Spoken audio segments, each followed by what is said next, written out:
Is your child feeling left out? Are they struggling to make strong friendships? In this video, I'm going to tell you 5 reasons why and what you can do to help them fit in. I'm Lisa, a child behavior expert and a parent coach. I have over a decade of experience as a pediatric occupational therapist. My goal is to empower parents like yourself with science-backed strategies that will help you support your child's development. With the right knowledge and tools, you can raise a resilient and confident child who thrives at home, school, and in life. So your child's coming home, they're crying to you, they're upset because they were left out during recess time. Nobody wanted to play with them.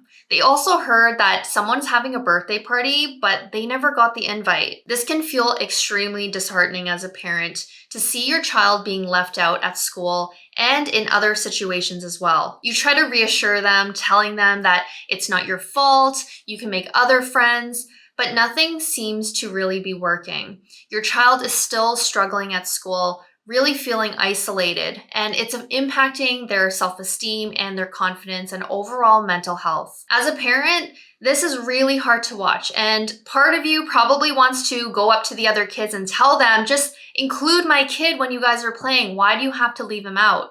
Or you might even be wanting to talk to the other parents and tell them, can you talk to your kids? Let them be more inclusive of my child. These thoughts are completely normal because of course you want to help your child feel like they fit in. You don't want them to continue feeling isolated. Now, the truth is, when your kids are at school and they're feeling left out, it is a big problem because this is part of their social circle. If they feel like they're outside of their social circle, this is going to impact their mental health if they don't start feeling like they can fit in. And we don't want this to perpetuate years upon years, because what we see is as kids get older where they haven't been able to establish strong friendships, they start to self-isolate, they start to have confidence issues, and it starts to impact them socially, academically, and when they get out into the real world, it does impact their ability to make strong relationships, both friendships, romantic relationships, and even strong relationships in the workforce. So if you're seeing these challenges now, it is absolutely vital that you are taking action to support your child in helping them build skills to help them make friendships. When you can help them establish these strong friendships early in life, you're setting them up for way more success. You're helping them to have a strong sense of self and sense of belonging, which gives you as a person, gives your child as a person a meaning and purpose in life. We as humans, we are built through connections. So when that connection is broken with their peers, with the kids in their classrooms, and they can't make friends, it's your responsibility to help them figure out what it is they need to do to start building those bonds. So if this is hitting close to home and you're noticing your child struggling socially with other kids, my parent coaching can help give you the guidance and the tools you need to start supporting your child and in their social skill development. You don't have to figure this out alone. You can book your first session with me in the description box below. So we're going to break down 5 reasons why your child's feeling left out and rejected and what you can do to start helping them. Number 1 is misinterpreting body language and facial expression. So children who struggle with reading social cues, they might misinterpret certain facial expressions. They might see another child act or have a certain expression on their face, and they might think that that kid is angry with them. This can automatically make them feel upset and start an argument. And now we've got a back and forth argument over something that was misinterpreted. Or they might misinterpret a different type of facial expression and body language where another child might be feeling like, I need some space from you. Maybe your child's getting too much in their personal space and they just want them to back away, but your child's not reading it. And so it starts to make the other kids feel like this is a bit annoying. They're starting to get frustrated, which inevitably gets those kids to shun your child out from that little play circle that they're in. So what can you do as a parent if you're noticing that your child's struggling with recognizing facial expressions or body language? You can start helping your child label people's body language and facial expressions in real time. So if you are in a situation, you're speaking with another adult and you notice that they're smiling while you're talking, you'd point that out to your child and go, see right there, she's smiling, which showing that she is interested in what I have to say to her. These are subtle social cues that many of our kids are not fully picking up. They're not understanding the nuances behind our social interactions. So we want to explicitly teach it by pointing it out in real time. So your child might have a tendency to dominate in conversations when they're out on the playground and they're trying to play with a group of kids who all want to play together. Your one child might be joining in and just kind of dominating everything in that conversation. They might also be interrupting the conversation as well. When all the other kids are trying to play make-believe or whatever game they're playing and your child keeps interrupting, it starts to annoy the other kids, making them feel frustrated. That's pushing your child away because they're just too in there and they're not giving other people a chance to have a turn. So what can you do as parents to help your child become more controlled with their impulses?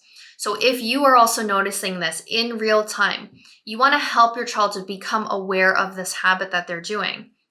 When they are interrupting, when they're jumping in, when someone else is talking, this is where you want to turn to them. Give them a subtle cue, like put a hand on their shoulder, right? Take their hand, give them a good squeeze to help get their attention and help them recognize that this is a moment where you are jumping in when it's not your turn. You also want to teach them to learn how to pause. So if someone is talking and they're jumping right in, you give them that squeeze. Next is you want to teach them it's time to pause, take a few breaths to help you so that you don't impulsively continue to talk, and you're going to wait for your turn. And I'll prompt you when it is your turn. When I'm done speaking, I'm going to prompt you when it's ready for you to give your feedback or your input. Number 3 is struggling to keep up with conversations. So your child might be struggling, they're losing focus in on the conversation. They're missing parts of the information. So they're only kind of piecing little pieces to the conversation. And so when it's time for them to participate and contribute and start talking to other kids, they don't really know what to say because they're missing what was going on. And this inevitably is making them feel left out. Just imagine you're in a circle with a bunch of people and everyone is talking, everyone's contributing, but you're not able to process all the things that are being said.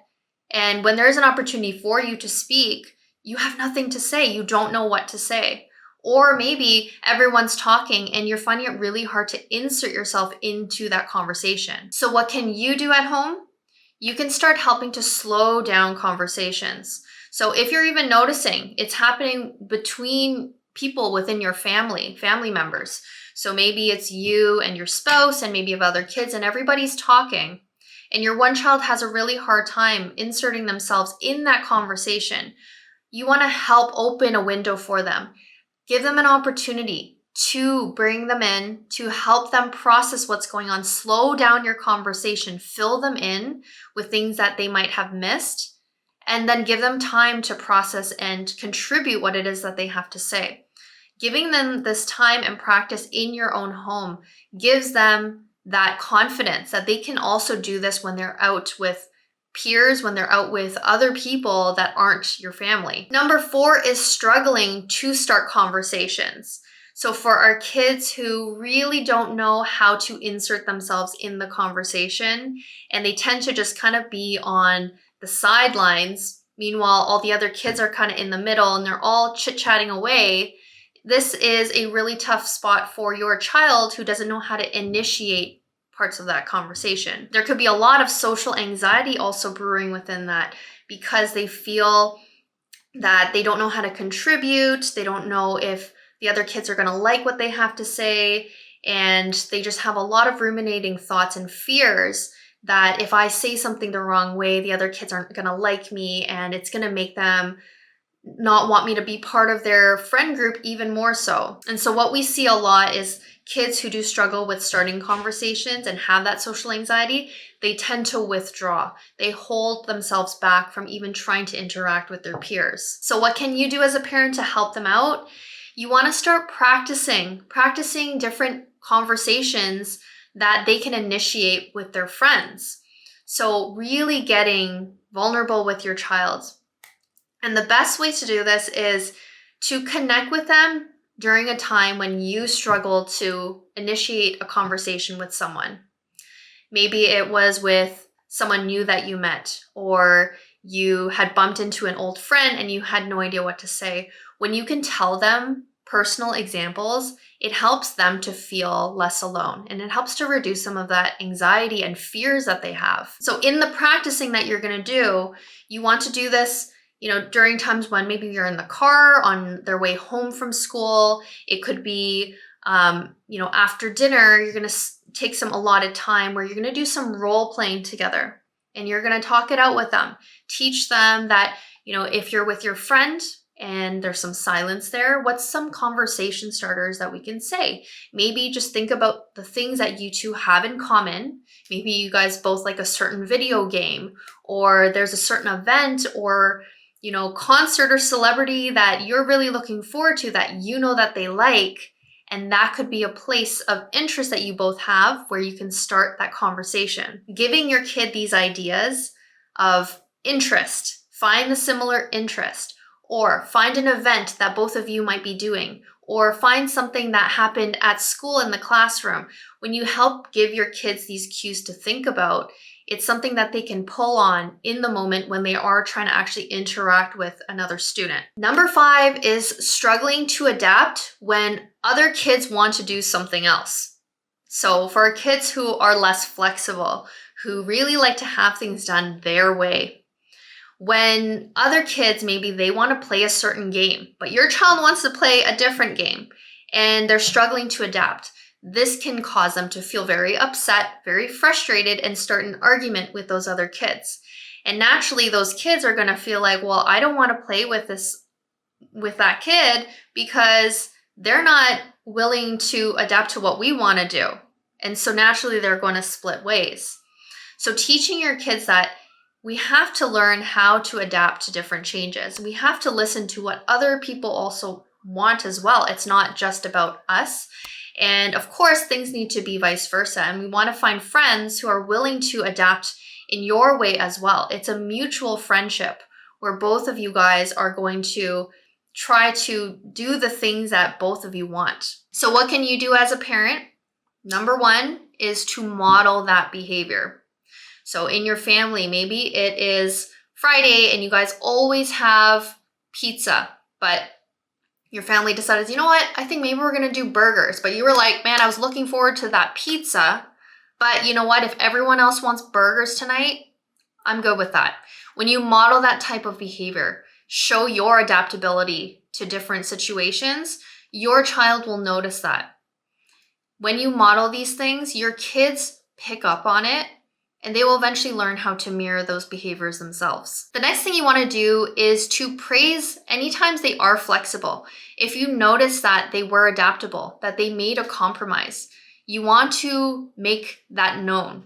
You want to bring that to their attention and give them that high praise for being that flexible. You could say something like, I saw that you went with the flow when your friend wanted to do something else. That's really great teamwork you did with them. So as a parent, when you start to implement these 5 different strategies to help your child build social skills, you're going to start seeing your child be more flexible, be able to handle situations with their peers so much better, and ultimately, they're going to start being able to connect with other peers and make stronger friendships. And that's going to help to wash away all those worries that you have that your child is being isolated and not able to make any kind of friendships. So it is so important. It's so critical that you start implementing these strategies today when you notice your child is struggling socially, because the foundation starts in childhood. When you can give them the tools early, that sets them up for long-term success. Every child's social situation is unique, and so is your family structure. And so that's going to play into how your child is managing their social interactions outside of the home. And so if you're feeling stuck, if you're feeling like you don't know what to do, even though you've tried these 5 strategies and you're still kind of lost on knowing how to navigate the everyday real life situations with your child when it comes to building their social skills, my parent coaching is here to help guide you and give you those step-by-steps that are tailored to exactly what is going on within your child and within the interactions that are happening within your home and outside in the real world. So if you're looking for that support and you're ready to get started, you can check out the description box below to book your first call with me. Thank you so much for watching. I hope you found this video informative. Please remember to like and subscribe to my channel, and I'll see you guys on the next one.